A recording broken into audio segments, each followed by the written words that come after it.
ছাত্র জনতার গণ অভ্যুত্থান দিবস হিসেবে এখন থেকে 5 আগস্ট সরকারি ছুটি পালিত হবে বলে জানিয়েছেন সংস্কৃতি বিষয়ক উপদেষ্টা মোস্তফা সরোয়ার ফারুকী।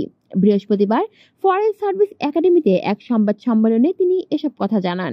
ফারুকী বলেন, জুলাই গণ অভ্যুত্থান ঘিরে আগামী 1 জুলাই থেকে কর্মসূচি শুরু হবে, চলবে 5 আগস্ট পর্যন্ত। আগামী সোমবার বিস্তারিত জানানো হবে। 14 জুলাই থেকে মূল আয়োজন চলবে। আন্দোলনে যেভাবে দেশ ঐক্যবদ্ধ হয়েছিল সেভাবে কর্মসূচি পালন করা হবে।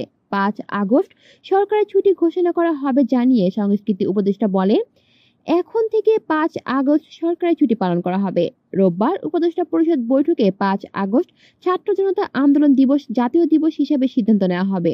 রাষ্ট্রীয় মালিকানাধীন রেডিও বাংলাদেশ বেতার ও বিটিভিকে স্বায়ত্তশাসিত করার চিন্তাভাবনা কথা জানিয়ে ফারুকী বলেন, শিক্ষা উপদেষ্টা CR আবরার এ বিষয়ে কাজ করবেন। কলি শিকদার, বাংলা নিউজ নেটওয়ার্ক।